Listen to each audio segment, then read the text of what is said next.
একই সঙ্গে আন্দোলন করলাম, একই সঙ্গে মামলা খেলাম, একই সঙ্গে মিছিল করলাম, আর তারাই আমাদের এখন গায়ে রাজাকার।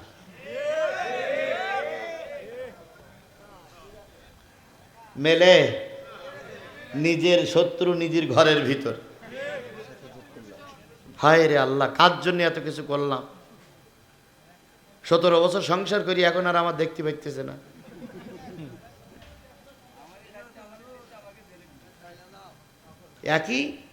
একই সঙ্গে ঘর সংসার করতে গিয়ে আমার ডাইন হাত আর ওর বাম হাত একসঙ্গে জেলখানায় গেছি ভাই। আমি বলতাম ভাই জোরে টান দিস না। ও বলতো হুজুর আপনার হাত বোধহয় একটু নরম। আমি বলতাম বুঝিস তো হুজুর মানুষের হাত। হুজুর আপনিও এক দলের আমি এক দলের, শুধু মামলা খাইছি চলে। একসঙ্গে কোর্টে গেলাম, একসঙ্গে হাজিরা দিলাম, একসঙ্গে মামলা খালাম, একসঙ্গে বেল বন্ডে সই করলাম। 7 জনের বেল হলো, 3 জন আপনারা, 4 জন আপনারা, আমরা সব কিছু মেনে নিলাম। এখন ঘরের শত্রু ঘরেই আবার নতুন করে তৈরি হয়েছে। আমি আপনাদের কাছে করজোড়ে অনুরোধ করি, আপনারা আমাদের ভাই, আমরা আপনাদের ভাই। আসুন মিলেমিশে দেশ গড়ি, কেউ কারো শত্রু হব না, কেউ কারো শত্রু হব না। আজকে বিএনপির লিডারের কথাটা শুনে আমার এত ভালো লেগেছে, যা বাংলাদেশে আর কোনো দিন ভালো লাগেনি, কোনো জায়গায় ভালো লাগেনি। উনি বলতেছেন এখানে এই চেয়ারে বসে বলেছেন আমার কানে কানে যে হুজুর আমরা জামাত আর বিএনপি মিলেমিশেই থাকি, আমাদের ভিতরে কোনো দ্বন্দ্ব নেই। আরে ভাই এটাই তো আমরা চাই, কথা বলেন। এটাই তো আমরা চাই, এটাই তো আমরা চাই, এটাই তো আমরা চাই, কথা বলেন ঠিক না বেটি? আমরা যদি মিলেমিশে থাকি আমার দেশ উন্নতি হবে, উন্নয়ন হবে, উন্নয়ন হবে, উন্নয়ন হবে।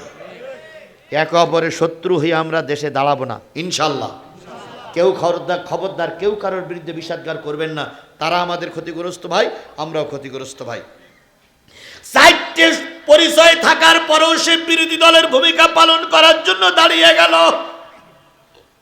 নবীজি বললেন, হযরত মুসা আলাইহিস সালাম বললেন ভাই তোর সঙ্গে আমার কয়টা সম্পর্ক? 4টা। 1 নম্বর তুই আমার চাচাতো ভাই, আপন চাচাতো ভাই। 2 নম্বরে তুই তাওরাতের হাফেজ।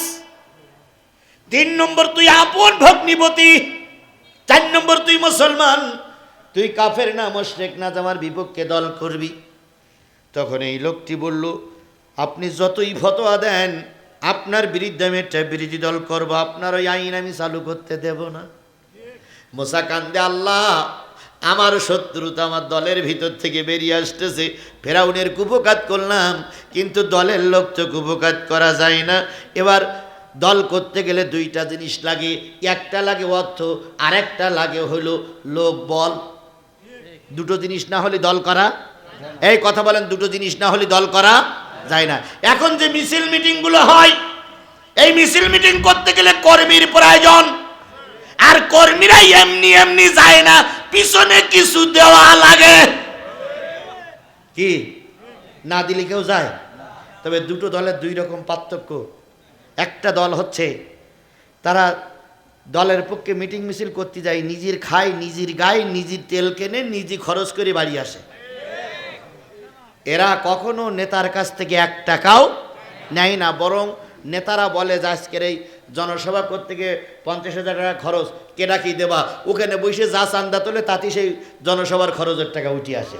এরকম একটা দল বাংলাদেশে আছে না? আর একটা দল আছে, আরো কয়েকটা দল আছে, কর্মীরা রাস্তায় নামবে তেল খরচ দাও, কর্মীরা শিবগঞ্জে যাবে বিরিয়ানি দাও, কর্মীরা মোটরসাইকেল বেরিয়েছে তেল ভরিয়ে দাও, কর্মী মিটিংয়ে যাচ্ছে বাড়ির বউর বাজার করে দাও। এইরকম একটা দল আছে, টাকা না পাইলে ফাঁকায় বাহির হয় না। এরকম দল যদি আপনি আমি করি তাহলে দলের নেতার কাছ থেকে টাকায় নিলাম 20 কোটি টাকা, ওই নেতা যদি ক্ষমতায় যায় 25 কোটি পকেটে না ঢুকানো পর্যন্ত আপনার আমার কিছুই দেবে না। আর আমরা যারা নেতার পিছনে চাঁদা দিয়ে নেতারে রাস্তায় নামিয়েছি, এই নেতা যদি ক্ষমতায় যায় 1 টাকা মেরে খাইলে ওই নেতার ভুঁড়ি কেটে বাইর করা হবে, কারণ তুমি নেতা হইছ আমার টাকায়, আমার টাকা মেরে খেতে দেব না। যদি ভুড়ি ভাটটি না পারেন আমার সংবাদ দেবেন যে হুজুর আপনি বলেছেন কোরআনের পক্ষে সাপোর্ট দিতে, আমরা কোরআনের পক্ষে সাপোর্ট দিলাম, কোরআনের পক্ষের নেতা এখন গরিবের মাল কেটে খাচ্ছে, আমি ভুড়িকে ডিবেট করব আর আমি অবশ্যই নাম্বার দেব। আর আমি চ্যালেঞ্জ করছি যারা ইসলামের পক্ষে অবলম্বন করে আপনাদের কাছে দোয়া নিতে এসেছে, একটা টাকা মেরিয়ে খাবে না, এটা আমি চ্যালেঞ্জ করছি। এসএলএস আমরাই করতে পারি, এসএলএস আমরাই করতে পারি, এসএলএস আমরাই করতে পারি, কারণ আমরা নেতাদের সম্পর্কে ভালোই আমাদের ধারণা আছে। সুতরাং এসএলএস আমরা করতে পারি যে আমরা যারা নেতার বানাবো সে কখনো মেরিয়ে খাবে না ইনশাআল্লাহ। আমিরে জামাত ডাক্তার শফিকুর রহমান বলেছে যে আমার দলের কেউ যদি প্রধানমন্ত্রী হয় আর সে যদি প্রধানমন্ত্রী হয়ে দুর্নীতি করে তার বিচারও আদালতে হবে। আর আগামী নির্বাচনে দুটো পদ্ধতি আসতেছে বলে জানেন আপনারা, একটা হচ্ছে যিনি দলের প্রধান থাকবে তিনি প্রধানমন্ত্রী হতে পারবে না, যিনি দলের প্রধান থাকবে তিনি কি হতে পারবে না, আর যিনি প্রধানমন্ত্রী হবে তিনি দলের প্রধান থাকতে পারবে না। কেন পারবে না? যদি দলের প্রধানমন্ত্রী আর দলের লিডার যদি দুটোই এক পদ পায় তাহলে ও দুর্নীতি করবে, দুর্নীতির কোনো বিচার হবে না। কিন্তু প্রধানমন্ত্রী আলাদা আর সব দলের প্রধান আলাদা যদি হয় তাহলে দলের প্রধানের কাছে নালিশ করলে প্রধানমন্ত্রীর বিচার হবে। এই জন্য আগামীতে নিয়ম চালু হয়ে গেছে, যিনি দলের প্রধানমন্ত্রী হবে তিনি দলের সভাপতি হতে পারবে না, যিনি দলের সভাপতি হবে তিনি প্রধানমন্ত্রী হতে পারবে। এটা ভালো কাজ না খারাপ কাজ? আমরা তো এইরকমই চাই, আমরা তো এইরকমই চাই। আর 10 মিনিট কি বলবো? বলবো আর 10টা মিনিট? না না না বেশি করে 10টা মিনিট। আল্লাহ কবুল করুক। আমার ভাইয়েরা, এই যুবক, তোমাদের দিকে আমরা তাকাই আছি। আগামী দিন তোমাদের হাতেই ক্ষমতা আসবে ইনশাল্লাহ। আমি জানি 12টা বেজে গেছে, রামও দেখেছি, কিন্তু আমার এই কথাটা শেষ করতে আর 10টা মিনিট না দিলে আর তাহলে তো আমি কথা শেষ করতে পারবো না। আমি খুব তাড়াতাড়ি খুব সংক্ষেপে নিয়ে আসতেছি, খুব সংক্ষেপে ইনশাআল্লাহ। আমার ভাইয়েরা, যে জিনিসটা বোঝাতে চাচ্ছিলাম সেটা হলো মুসা আলাইহিস সালামের ওই যিনি ক্ষমতায় যাবেন তার লোকজনও নেই, অর্থও নাই। উনি বাড়ি চলে গেলেন, হয়ে গেছে, এখনই মোনাজাত হবে, বসেন। উনি বাড়ি চলে গেলেন, স্ত্রীর মুসার বোন সপুরারে ডাক দিয়ে বলতেছে, শোনো, আমি একটা দল গঠন করেছি কিন্তু দলের তো টাকা নাই, তাই তোমার ভগ্নিপতির কাছে যাও, যেয়ে বলো আমাদের কিছু সাহায্য করো।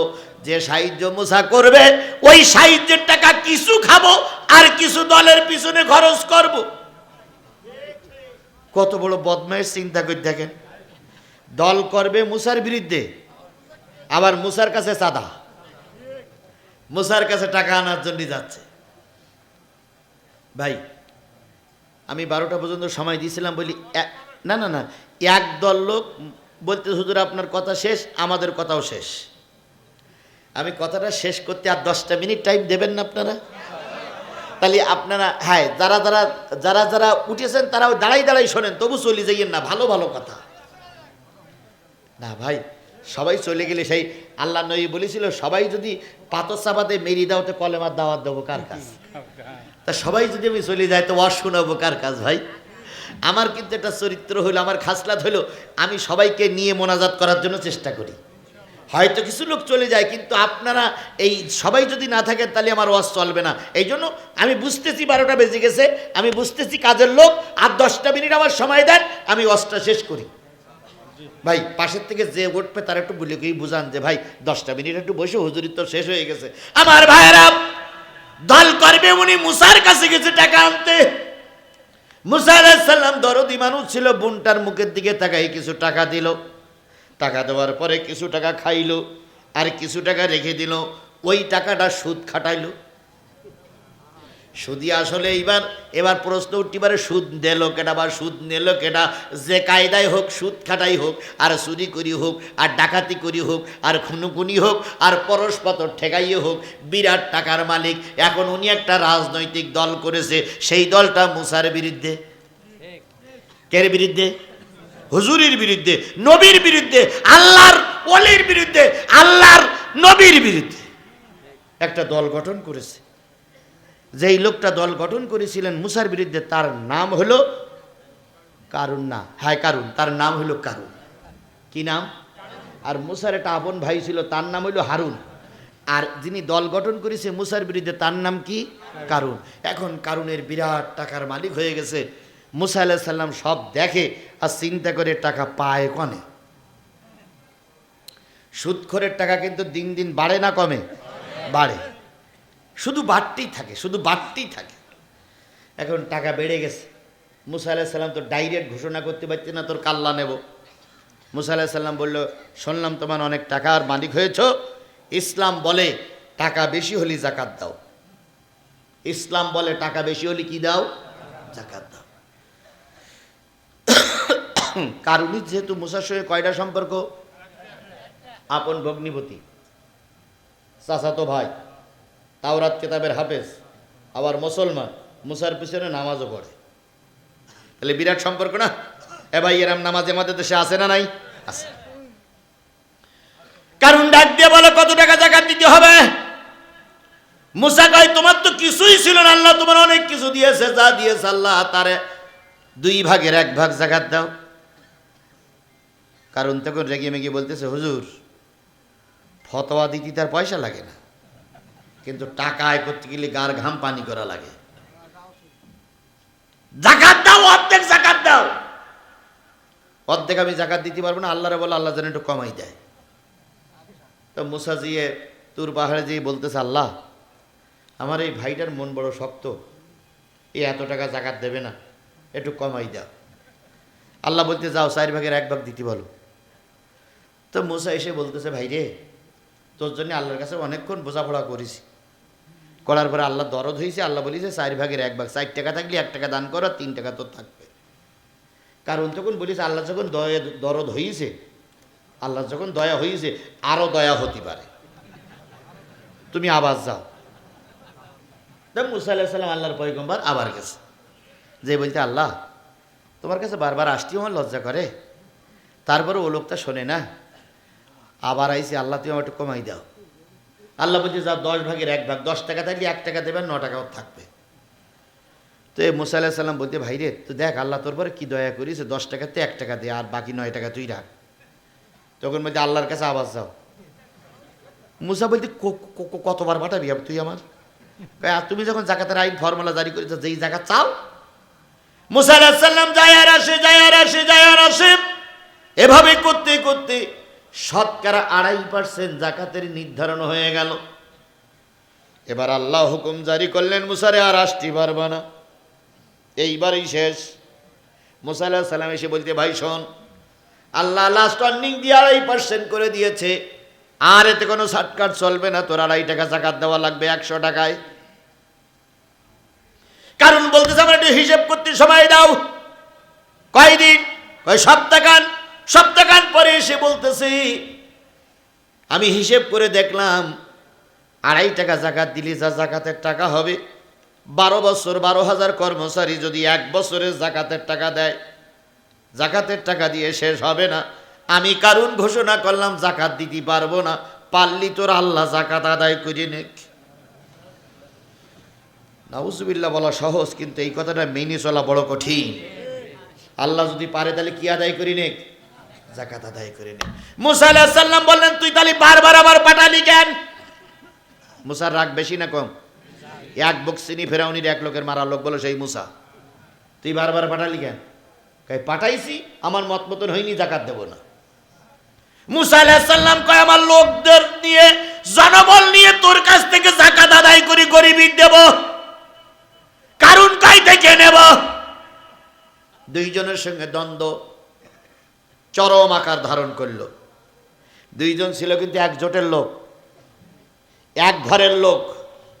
ফেরাউনির তাড়া খেয়ে দুইজনে কিন্তু নীলনদ পার হয়েছে। এই ভাই বুঝেন, একটু বুঝেন, একটু বুঝেন, একটু বুঝে নিয়ে। ফেরাউনির তাড়া খেয়ে দুইজনে কিন্তু কি করিছে? নীলনদ পাড়ি দিছে না ভাই। ফেরাউন কিন্তু তাড়া দেশে এরা পার হয়ে চলে এসেছে, তাহলে দুইজনেই নির্যাতিত, দুইজনেই মুসলমান, দুইজনেই টুপিওয়ালা। এখন ক্ষমতার দ্বন্দ্বে দুইজন দুই কন্যারে, তাই না ভাই? ও দুলা ভাই তাই না? দুইজন দুই কন্যা রে। মুসা আলাইহিস সালাম বললেন যাকাত আমি আদায় করিয়ে নেব। কয় পারলে নিও।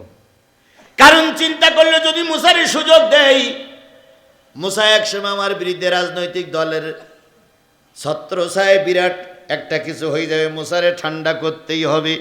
তাই কারণ এবার ভিতরে ভিতরে মুসার বিরুদ্ধে ষড়যন্ত্র করতে লাগলো।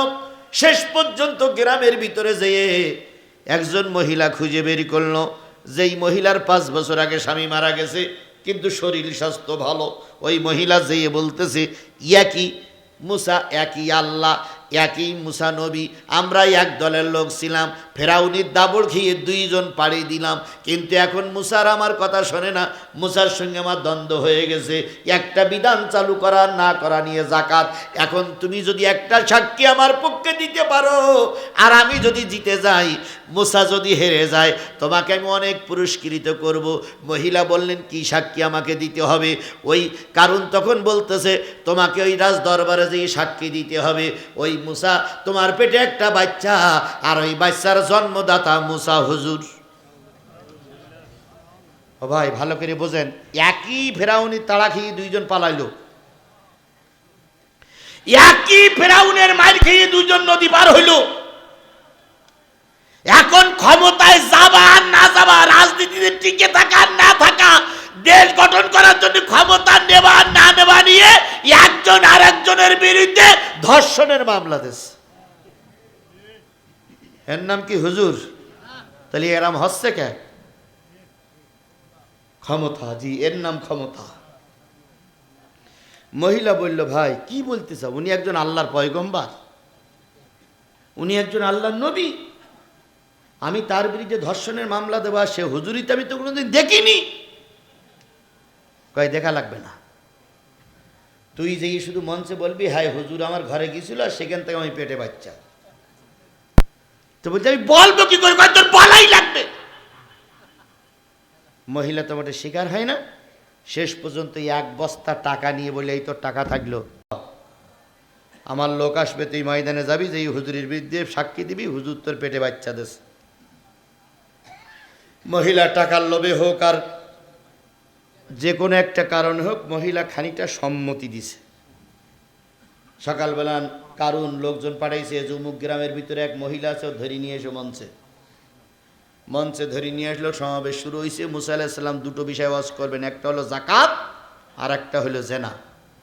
জাকাতের বিষয় ওয়াজ শেষ করার পরে জেনার ওয়াজ যেই না ধরিছে, সেই কারণ লাভ মেরে এসে বলতে হ্যাঁ হুজুর, হ্যাঁ হুজুর।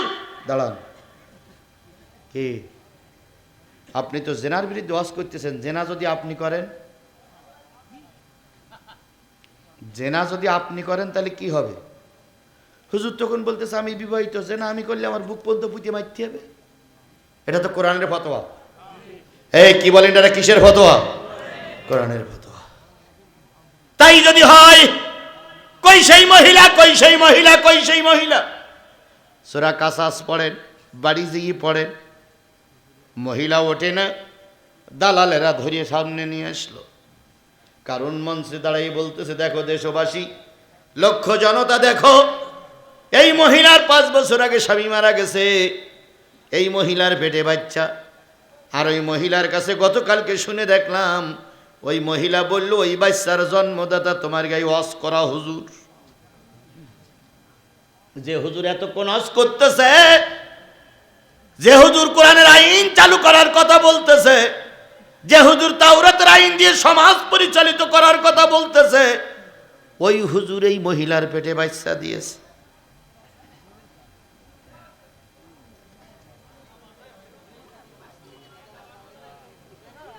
কি হচ্ছে এটা কি?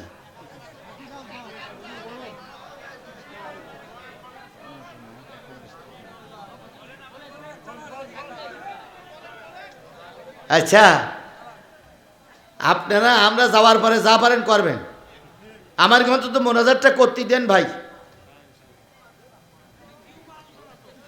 হ্যাঁ আচ্ছা, ওয়াজ কয়জনে করতে পারে? এদিক থেকে হচ্ছে ওয়াজ, ওদিক থেকে হচ্ছে ওয়াজ, তা কয় ওয়াজ শুনবে মানুষ?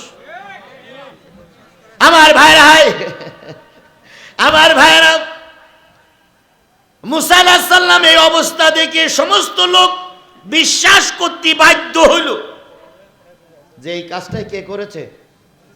মুসাই করেছে। ও আপনি আমি হলেও বিশ্বাস করতাম। এখন যদি একটা মহিলা এখানে এসে যদি বলে যে এই যে হুজুর তোমাকে হুজুর ওয়াজ করতে, এই হুজুর আমার এই করেছে সেই করেছে, আপনারা জানা বোঝার আগে ওইটাই মেনে নেবেন যে এই হুজুর বাকবাকুম করে, এই হুজুরির এ দোষ, দেখো তার জ্বলন্ত প্রমাণ। এটা আপনারাও বলবেন, এই বড় বড় হুজুররাও বলবে। একবারও যাচাই বাছাই করে কেউ দেখিনি, দেখবে না, দেখার সময় নাই। এটাই হলো দুনিয়ার নিয়ম। আর জাতি যখন কোনো রকম সুযোগ করতে না পারে হুজুরদের ঠকানোর, তখন এই একটাই দোষ দেয়, জেনার দোষ, জেনার দোষ, জেনার দোষ। আল্লামা সাঈদীর যখন কোনো কায়দায় ফাঁসানো যাচ্ছিল না, তখনই আল্লামা সাঈদীর বিরুদ্ধে ধর্ষণের মামলা আনা হয়েছিল, ধর্ষণের মামলা আনা হয়েছিল, ধর্ষণের মামলা আনা হয়েছিল। এটা যুগে যুগেই চলিছে না, এখনো চলছে, আগামীতেও চলবে। মামুনুল হকের বিরুদ্ধে কি মামলা দিল? এই ধর্ষণ, এই ধর্ষণ, এই ধর্ষণ। আমার প্রিয় সাথীরা, এরপরে শেষ পর্যন্ত মুসা আলাইহিস সালাম তো রাগী মানুষ, এবার মঞ্চে বসে বলতে, আল্লাহ এই এখনো কি ধৈর্য ধারণ করা লাগবে? তুমি তো বলেছো ইন্নাল্লাহা মা সাবিরিন, তাই এখনো? আল্লাহ বলল, ধৈর্য ধরো, এর ভিতরেই কল্যাণ আছে। বাংলাদেশ জামাত ইসলামের শীর্ষ নেতাদের, বিএনপির শীর্ষ নেতাদের যখন মিথ্যা অপবাদ দিয়ে ফাঁসির কাস্টে ঝুলাই মারা হয়েছিল, তখন যদি জামাত আর বিএনপি ধৈর্য ধারণ না করত, তাহলে আমলিগ তাড়ানো সম্ভব হতো না। ধৈর্য ধারণ করার পরে আল্লাহ বরকত দিয়েছে, বরকত দিয়েছে, বরকত দিয়েছে। আমার ভাইয়েরা, জিবরিল আমিন কানের কাছে এসে বলতেছ, মুসা অধৈর্য হয় না, মহিলাটারে ডেকে হেদায়েতের বাণী শোনাও। যদি লাইনে না আসে তাহলে বিকল্প ব্যবস্থা কে করে দিবেন? আল্লাহ করে দেবেন। মহিলাটার ডাকা হলো, ওয়াজ করে আনা হলো, ওয়াজ করে যখন বোঝানো হলো, এরপরে মহিলাটা ভালো করে যখন বুঝলেন না, তখন জিবরিল আমিন বললেন, মহিলাটারে বলো, মহিলাটারে বলো ওই মহিলার সাক্ষী দেওয়ার জন্য যে 1 বস্তা টাকা দেওয়া হয়েছে, ওই 1 বস্তা টাকা দেওয়া হয়েছে, ওই 1 বস্তা টাকার ভিতরে অর্ধেক ছাই আর অর্ধেক টাকা, এটা বলি দাও। মুসা আলাইহিস সালাম বলতে, বোন এতক্ষণ ওয়াজ করলাম তুই শুনলি না, কিন্তু তুই আসল ঘটনা জানিস? কয় কি? কয় ওর ভিতরে যে টাকা তোর দেশে না সাক্ষী দেওয়ার জন্য, তার ভিতরে অর্ধেক টাকা আর অর্ধেক ছাই। মহিলা বলতে, ঠিক তো? কয় হাত দে দেখ। মহিলা হাত দেশে, এইবার লাইন কোন দিকে ঘোরে? আল্লাহ বলতেছে, এতক্ষণ যারা ওয়াজ শুনলে, কয় ঘন্টা? ইয়া আইয়ুহাল্লাযীনা আমানু, ওহে শিবগঞ্জের মুসলমানেরা, এতক্ষণ জিহাদির ওয়াজ শুনলে। কোন সূরার বয়ান? আহজাবের বয়ান। তাদেরকে আমি নসিহত করতেছি, ইত্তাকুল্লাহ, সর্বক্ষেত্রে মুসার মতন আল্লাহরে ভয় করে চলো। শিক্ষা, কুলু কওলান সাদীদা। আর আজকের থেকে এই মাহফিল থেকে নারী আর পুরুষদের আল্লাহ বলতেছেন সঠিক কথা বলবা। তাহলে আজকের মাহফিলে শিক্ষা নিতে হবে, ভয় পাইতে হবে কার? সঠিক কথা বলতে হবে কার নির্দেশ? ইসলিহি লাকুম আমালাকুম। এসেছিলে জালেমদের সমর্থক হয়ে, এসেছিলে ফাসিকদের সমর্থক হয়ে, শপথ নিলে কিসের সমর্থক হয়ে চলবা? কোরআনের সমর্থক হয়ে চলবা। আমল পরিবর্তন করে আজকের থেকে ভালো হয়ে কোরআনের কর্মী হয়ে যাও। ইয়াগফির লাকুম যুনুবাকুম। আমি আল্লাহ বললাম, আজকে পর্যন্ত যা গুনাহ করেছো সব মাপ। আল্লাহর কথা সঠিক না বেঠিক? তাহলে আওয়ামী লীগ করি, জাতীয় পার্টি যে দল করি না কেন, আজকের থেকে যদি কোরআনের কর্মী হয়ে যায়, আজকে রাত পর্যন্ত যে গোনা হয়েছে, 11টা পর্যন্ত যে গোনা হয়েছে, আল্লাহর ভাষায় গোনা কি? এই আল্লাহর ভাষায় গোনা কি? আজকের থেকে তওবা করে যদি কোরআনের পথের কর্মী হয়ে যায়, গুনাহ মাফ হয়ে যাবে। আল্লাহ বলেন, ইয়াগফির লাকুম যুনুবাকুম, সব গুনাহ মাফ হয়ে যাবে। ওমাইতুল্লাহর রাসূলা, যারা আল্লাহ এবং রাসূলের অনুগত করে চলবে এখান থেকে মৃত্যুর আগ পর্যন্ত, তারাই কিয়ামতের দিন সফল কাম।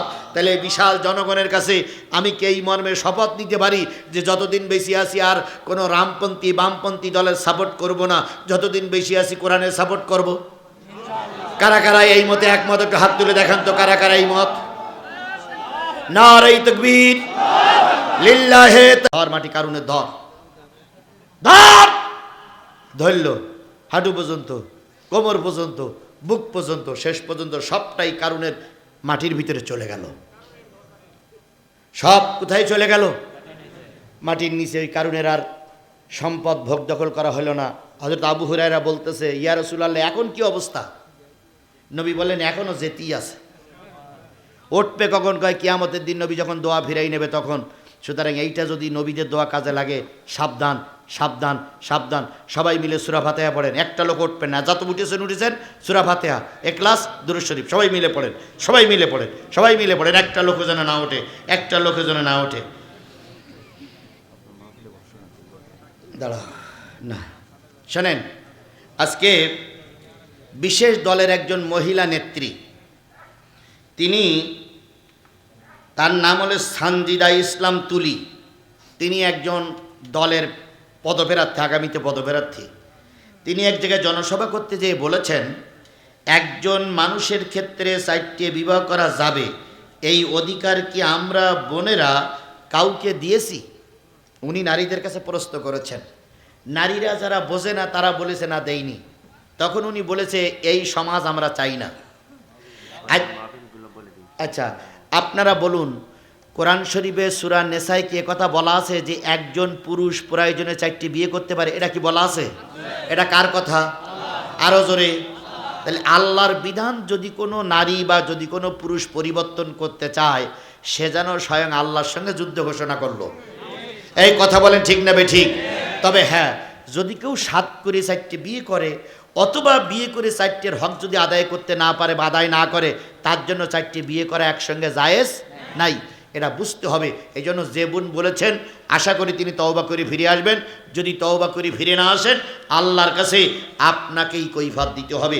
আমি আপনার কৈফাত দেওয়ার জন্য যাব না। বিএনপির পিছনে দাঁড়াতে আওয়ামী লীগের ভাইদের আহ্বান করছি। আর এক নেতা, তিনি হচ্ছেন আর এক নেতা, তিনি বলেছেন সব আওয়ামী লীগ যেন আমাদের সাপোর্ট করে। আচ্ছা, করবে কিনা সেটা আপনাদের ব্যাপার, ওটা আপনারা বুঝে নেন। আচ্ছা, আর এখানে পড়বো না। আর একটা ফতোয়ার ব্যাপার সবার আসছে, ফতোয়াটা একটু শুনে তারপর আমরা যাই। আসসালামু আলাইকুম রহমতুল্লাহ। হুজুর সাহেব, আমাদের মসজিদে পুনর্নির্মাণের জন্য ভাঙা হয়েছে। নামাজ আদায়ের জন্য একটু দূরে জায়গা নির্ধারণ করা হয়েছে। ওই জায়গায় আমাদের জুমার নামাজ আদায় করা যাবে কিনা এবং ওই জায়গা পরবর্তীতে অন্য কোনো কাজে ব্যবহার করা যাবে কিনা দয়া করে জানালে খুশি হব। মসজিদের জায়গায় মসজিদের কাজে ব্যবহার করাই উত্তম। তবে হ্যাঁ, ক্ষণিকের জন্য যদি বিকল্প কোনো জায়গা মসজিদের পাশে না থাকে, এই মসজিদটা সংস্কার করা অতীব জরুরি। এখন এখানে পাশে আর কোনো নামাজ পড়ার জায়গা নাই, তাহলে দূরে নামাজ পড়ার জায়গা করে এই মসজিদটা সংস্কার করা যেতে পারে। তবে খেয়াল করতে হবে যাতে করে এই মসজিদের কোনো আদবের খেলাপ না হয়। কারণ যদি আপনি ফতোয়া দেন যে এই মসজিদ ছাড়া এই মসজিদ ছাড়া নামাজ পড়া যাবে না, তাহলে এই মসজিদ তো কিয়ামত পর্যন্ত সংস্কার হবে না। তাহলে মসজিদ কিয়ামত সংস্কার করার সাথে এটা কিন্তু ইচ্ছা করে নয়, এটা যদি কোনো কারোর সঙ্গে রাগারাগি করে নয়, শুধুমাত্র যদি কল্যাণের জন্য মসজিদের পাশে কোনো জায়গা না থাকে, তাহলে দূরে নামাজ আদায় করে এই মসজিদ সংস্কার হওয়ার সাথে সাথে এখানে আসা যেতে পারে। আল্লাহ সহি বুঝদান করুক, আমিন। ওয়া আখিরু দাওয়ানা আনিল হামদুলিল্লাহি রাব্বিল আলামিন। আমার এরপর আর শিবগঞ্জে মাহফিল আছে কোথায়? হ্যাঁ, সব দিনেহার কোন তারিখ? কত তারিখ সেটা? 20 ডিসেম্বর না? আরে সে 20 ডিসেম্বর, এখন 1 মাস পর। এর মধ্যে আর কোনো মাহফিল আছে? আচ্ছা, ওনারা ঘোষণা করবেন, আস্তাগফিরুল্লাহ রাব্বি মিন কুল্লি জামবে ওয়া আতুবু ইলাইহি লা হাওলা ওয়ালা কুওয়াতা ইল্লা বিল্লাহিল আলিয়্যিল আযীম। সবার কথা বলা কি শেষ? আল্লাহুম্মা আমিন। ربنا ظلمنا أنفسنا وإن لم تغفر لنا وترحمنا لنكونن من الخاسرين ربنا إننا آمنا فاغفر لنا ذنوبنا وقنا عذاب النار رب ارحمهما كما ربياني صغيرا وقل رب ارحمهما كما ربياني صغيرا রব্বুল আলামিন জামুরহাট দাখিল মাদ্রাসা অনেক পুরানো প্রতিষ্ঠান, জরাজীর্ণ অবস্থা, বিল্ডিং নাই, ছাত্র ছাত্রীর কি অবস্থা আল্লাহ ভালো জানে। শিক্ষক পর্যন্ত হাঁটি হাঁটি পা পা করে প্রতিষ্ঠানটা টেকায় রেখেছে। 50তম তাফসীর মাহফিল, এই 50তম তাফসীর মাহফিলে আমার মত একজন গুনাহগার এসে সূরা হাকামের 66, 67, 68, 69, 70 পাঁচটা আয়াত আমি তেলাওয়াত করেছি। তেলাওয়াতকৃত আয়াতের পরে কথা বলেছি। সর্বশেষ সবাইকে নিয়ে তোমার কুদরতি দরবারে হাত তুলেছি, আল্লাহ আমাদের এই কোরআনের মাহফিল সকলের নাজাতের জরিয়া বানায়া দাও। কোরআনের মাহফিলের আয়োজন যারা করলো, শোনার জন্য যারা আসলো, আমরা যারা বলার জন্য কষ্ট করে এসেছিলাম, আর এই প্রতিষ্ঠানকে টিকায় রাখার জন্য 10-20 হাজার টাকা থেকে শুরু করে 2 টাকা পর্যন্ত যারা দান দিয়েছে, সকল দাতারা দানগুলো আল্লাহ তুমি কবুল করে নাও। আল্লাহ তাআলা রাত 12:30 বাজতে গেল, হাত তুলেছি, কত লোকের মা নাই, কত লোকের আব্বাজান দুনিয়া থেকে বিদায় হয়ে গেছে। মন মন মাটি বুকের পরে করে নিয়ে আম বাগানে, কাঁঠাল বাগানে, বাঁশ বাগানে ঘুমায় আছে। আল্লাহ বাপ মাগুলোর কবরটা তুমি জান্নাতের টুকরা দিয়ে ভরপুর করে দাও, সব ত্রুটিগুলো মাফ করে দাও। সবাইকে আল্লাহ বাপ মার আদব হক আদায় করে চলার তৌফিক দান করে দাও। আল্লাহ তাআলা এই মাদ্রাসাকে কিয়ামত পর্যন্ত তুমি কবুল করে নাও, এই মাদ্রাসাকে কিয়ামত পর্যন্ত তুমি কবুল করে নাও, এই মাদ্রাসাকে কিয়ামত পর্যন্ত তুমি কবুল করে নাও। মাদ্রাসার সম্পদের অভাব নাই, মাদ্রাসার টাকা পয়সার অভাব নাই, শুধু পরিচালনার দায়িত্ব যারা ছিল তারা হয়তো অবহেলার কারণে প্রতিষ্ঠানটার ক্ষতিগ্রস্ত হয়ে গেছে।